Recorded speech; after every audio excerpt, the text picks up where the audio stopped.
Assalamualaikum warahmatullahi wabarakatuh. Alhamdulillahilladzi hadza jam'ana jam'an marhuma wa tafarruqana min ba'dihi tafarruqan ma'suma. Asyhadu an la ilaha illallah wahdahu la syarikalah wa asyhadu anna sayyidana wa nabiyyana Muhammadan abduhu wa rasuluh la nabiyya ba'dah. Wa qala Allah ta'ala fil Qur'anil Karim, bismillahirrahmanirrahim. Ya ayyuhalladzina amanu qu anfusakum wa ahlikum nara.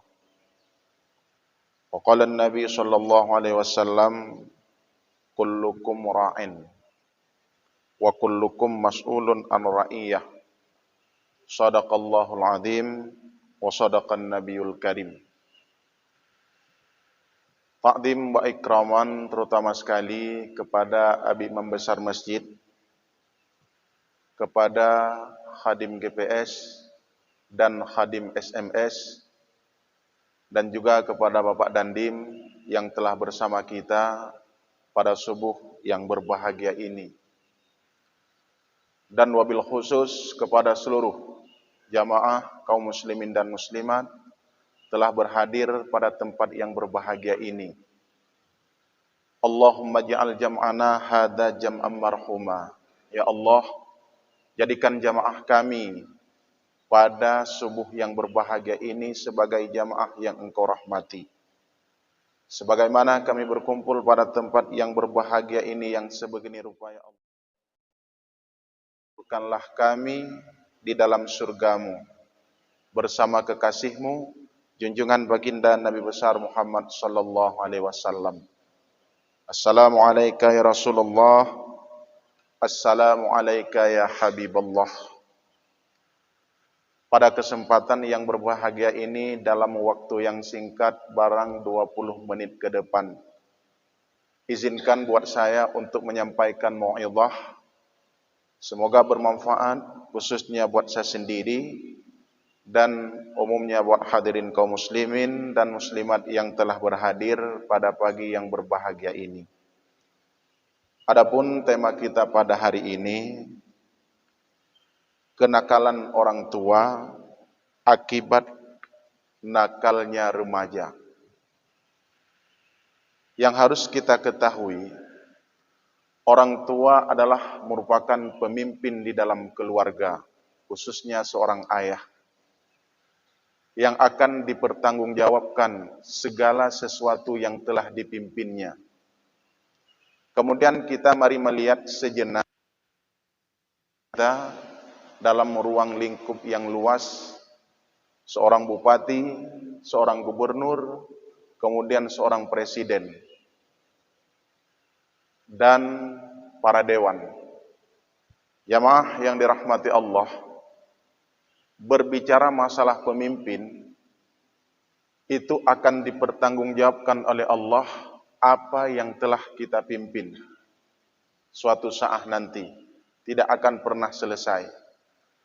Sebentar lagi akan lahirnya pesta rakyat, akan menentukan pemimpin kita di masa akan datang. Yang harus kita ketahui sebagai bahan kajian dan pelajaran bagi kita sebagai rakyat, tidak boleh dalam golongan putih, golput. Tidak ada cerita tidak memilih. Karena pemimpin itu adalah merupakan suatu kewajiban dan suatu hak bagi suatu bangsa dan negeri untuk kita pilih. Kemudian yang kita pilih itu, ya sudah barang tentu yang ada kriterianya sebagai orang-orang yang menjaga agama Allah dan bisa dan takut akan larangan Allah dan larangan baginda Muhammad sallallahu alaihi wasallam. Jadi legedanyo yang terpilih pemimpin yang benar-benar, yang takut kepada Allah. Adapun karena nafsu yang kita pilih, itu permasalahan ke depan nanti dengan Allah. ditawarkan uang barang 50.000, pilihlah aku. Ataupun tertuh ribe pilih long. Datu pubu gak nyan-nyan kan orang yang amanah. Setelah dia menjabat 5 tahun ke depan, dia melakukan kesalahan, itu dosa yang akan menimpa bagi kita. Long tungku nalung pilih, secara zahiriah dia itu bagus. Setelah dia menjabat, dia jahat tengku. Tak bagus. Baklahi longing dia ahli jamaah. Kemudian lahir longing ahli ibadah. Alim dia. Setelah saya pilih, berarti dia tidak sesuai dengan ketentuan dan syariah Allah.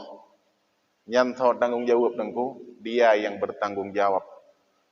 Maka uronyo, kriteria kepemimpinan itu memang betul-betul yang telah ditentukan kan nafsu kedayung. Jemaah yang dirahmati Allah Subhanahu wa taala, baiknya suatu bangsa dan suatu negeri ketika pemimpin itu yang takut akan Allah Subhanahu wa taala. Keberhasilan perjuangan baginda Nabi Muhammad dalam jangka 23 tahun. Beliau adalah pemimpin yang sangat luar biasa. Kemudian penerus beliau, sahabat yang keempat, Umar bin Khattab itu adalah merupakan pemimpin yang sangat bijak dan takut akan Allah Subhanahu wa taala. Maka Islam mengaung di seluruh penjuru Siantoro ini. Merojih Islam di Makkah. Hari ini Islam di seluruh pelosok dunia. Kenapa? Karena pemimpin yang bijak dan takut akan Allah Subhanahu wa taala. Maka dalam ruang lingkup yang kecil, untuk membangun suatu negeri baldatun taibatu warabul ghafur, untuk membangun negeri ini sebagai negeri yang bersyariah, berangkat daripada keluarga, negeri yang kecil. Hu anfusakum wa ahlikum nara. Jagalah dirimu dan keluargamu daripada api neraka. Penentuan negeri yang baik adalah di orang tua, khususnya ayah. Jamaah yang dirahmati Allah Subhanahu wa taala. Hari ini kita melihat anak remaja, keadaan sifat dan akhlak mereka itu hanjetli tatolerir, hanagatli. Tapi sasaran kita yang sebenarnya, mereka itu butuh pembinaan Bapak-Bapak sekalian. Umur 18 tahun, mereka tidak tahu arah tujuan kemana. Menjadi arah kepada yang bagus, insya Allah anak-anak itu akan baik. Kalau diarah kepada yang tidak bagus, ya sudah barang tentu anak-anak itu tidak akan pernah baik. Jadi bandum-bandumnya, keseluruhannya itu dari orang tuanya. Jadi hantam pernah datente urang si nakalnya orang tua, maka terjadilah kenakalan remaja. Nyahinan pun punca permulaan. Nakalnya orang tua akan terjadilah kenakalan remaja. Tengkung dua, ilung nalung jak semayang tengkung. Nalung jak buat tengkung, jamaah saya bagus. Tapi anak-anak saya itu kok kenapa nakal? Ibadah jamaah 5 waktu, majelis taklim yang selalu kita hadiri untuk diri kita sendiri Bapak sekalian. Dalam mentarbiahkan anak-anak kita adalah merupakan hal yang wajib Bapak sekalian.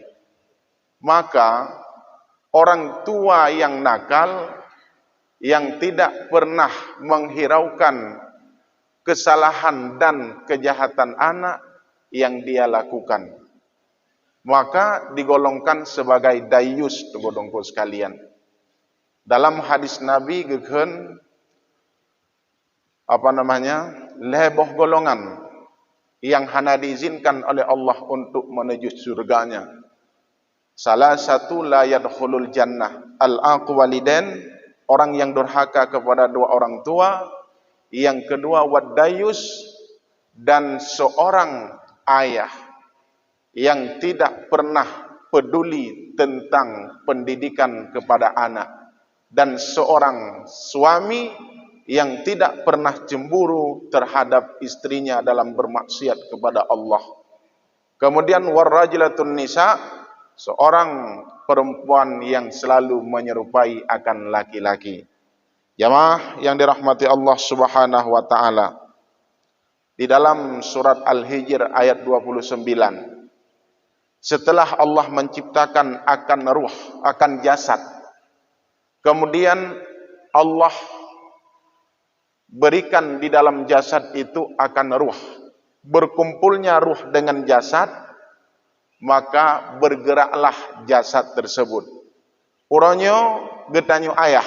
Nah, uronyo getanyo ayah yang tak utamakan terhadap anak-anak getanyo adalah fisiknya. Zahirnya yang getanyo utamakan. Fasilitas yang kita berikan kepada mereka. Apa yang mereka minta kita berikan. Tetapi tidak pernah kita mendidik akan ruh mereka. Hana tatanom terhadap anak gedanyo pendidikan-pendidikan yang mendasar, bapak-bapak sekalian. Ilmu agama hana tatanom ke anak gedanyo. Ilmu tauhid, ilmu fiqih dan ilmu tasawuf tidak pernah memperkenalkan terhadap anak-anak kita. Maka uronyo terjadilah kenakalan remaja, pergaulan bebas, perzinaan, kemudian pergaulan bebas dan begal yang terjadi uronyo. Nyo harus kita awasi dan harus gedanyo jaga. So yang jaga adalah orang tuanya. Menyekan gedanyo kan orang lain, hana orang lain, maka akan dipertanggungjawabkan di hadapan Allah Subhanahu wa taala. Tanging tu uronyo anak gedayo muat-muat berjalan, muat-muat tengah malam. Maka di dalam satu riwayat, seorang Yahudi datang pada seorang syekh menanyai Ibrahim bin Adham, kami tidak pernah percaya, Yahudi kafir zindek, tentang keberkahan. Yang kami percaya kalau kami cari rezeki banyak kami dapatkan, itulah keyakinan kamu. Nid kamu rumpok berarti kake nid, le kamu rumpok kake le. Tetapi hana dalam agama kamu makna keberkahan. Tapi pada agama Islam itu ada nilai-nilai keberkahan. Maka Ibrahim bin Adham menanyai kepada Yahudi itu, kamu kenal yang namanya anjing dan kambing? Kemudian Yahudi menjawab, saya mengenal anjing dan kambing. Tahukah sifat anjing dan kambing? Saya tidak pernah tahu, tolong ceritakan. Kemudian Ibrahim bin Adham, kambing itu sifatnya kalau maghrib tiba, dia kembali ke kandangnya. Wate kamu maghrib, iwo gedeh bak gerepuh ataupun lam rumah. Dia kembali ke kandangnya. Setelah dia kembali ke kandangnya, kemudian kapan dia kembali lagi dan kapan beraktivitas lagi? Ketika suara mid yang kadiketok di masjid wate subuh, dia ingin keluar. Iklik le kameng. Nebetubit lung walaupun po kameng subuh kalau menjaga. Kameng subuh kajaga. Kajaga. Po kameng subuh kalau menjaga. Ilake bukan neru untuk inak tubit. Maka kambing itu paginya, harinya dia mencari makanan. Dan makanan yang dia makan itu adalah makanan yang bersih. Dan tempat tidurnya pada tempat yang tinggi. Maka Yahudi, kau lihat dalam reproduksinya kambing itu paling banyak melahirkan 2 buah. Tetapi paling banyak yang digunakan untuk penyembelihan adalah kambing. Kemudian anjing. Dalam reproduksinya dia paling banyak dalam lahirnya. Sampai terus limong boh menurut bulan ke begah liurawai. Menya bulan 12 boh anak azai dengu. Menya bulan 6 boh anak azai. Menurutnya. Kemudian tabiat anjing itu malamnya dia berkeliaran. Malam berkeliaran. Ikli tagonyo, ong tagonyo, ong tagoji. Hanam tu mai. Kapan dia kembali ke kandangnya? Kapan dia kembali ke tempatnya? Ketika suara mit bak subuh kai kedok, nyan ibadah hiji ya Allah. Kapan beraktivitas lagi? Kapan dia bangun? Ketika perutnya lapar. Menyekade kai bedah Kemudian wate kai bedah yak minta makanan. Dan malamnya dia berkeliaran lagi. Di situ hilangnya suatu keberkahan. Maka negeri yang dihuni oleh orang-orang yang bersifat anjing, keberkahan itu akan hilang. Malamnya hidup bapak-bapak sekalian, muat-muat urang dengku. Maka kan ada surat edaran PJ Gubernur. Ada surat edaran PJ Gubernur. Uronyo handatim tanggapi bersama. Ada orang yang yang menentang. Hanjir karena minta rezeki tengah malam. Kalau kita melihat orang tua kita dulu, kapan mereka hidup dan kapan mereka mencari rezeki? Di ketika siang hari. Di ketika malamnya hari mereka tidur dan separuh malamnya hari untuk beribadah kepada Allah Subhanahu wa taala. Maka yang muwet-wet anak gedanyo uronyo. Tupo anak gedanyo. Yang jadi begal siapa? Anak kita bapak sekalian. Wad anak gedanyo rada lungki dengku. Kemudian kelakuannya kelakuan orang-orang besar. Temupoh anak mit umur 18 tahun. Hukum anak mit yang 18 tahun harus dibina. Kemudian bedah anak mitnya pembunuhan di mana-mana. Malam wad dengku. Kenapa? Akibat orang tuanya bodoh. Akibat nakalnya orang tua tidak menterbiahkan akan anak-anaknya menuju anak yang hebat di masa akan datang. Maka akan terpertanggungjawabkan di hadapan Allah Subhanahu wa taala. Maka gesematkan sabuh pangkat di Allah adalah pangkat dayus. Dayusnyo hana didi anak. Hana pake kana. Anak dara muat-muat tengah malam.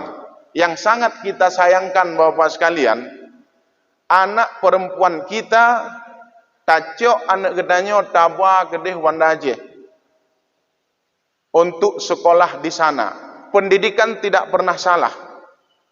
Kuliah tidak pernah salah. Yang salah tarbiyahnya orang tua. Hana salah dengku. Roh hideh tapekos anak gedanyo. Tajuk fasilitas anak gedanyo. Tetapi mereka berkeliaran di ketika malam. Hana ada pu gedanyo hino diluk semuanya pu yang dilakukan oleh anak gedanyo. Hana ada pu dengku. Gedanyo rukuk sujud kepada Allah. Kemudian bermunajah kepada Allah, meminta pengampunan kepada Allah. Tetapi anak-anak kita sedang bermaksiat kepada Allah Subhanahu wa taala di sana. Hana mahram saja nih. Hana mahram ijak-ijak awak. Orang yang mau umrah saja harus memiliki pendamping. Apalagi anak darah genanya muat-muat tengah malam hidih dengku. Pendidikan tidak pernah salah.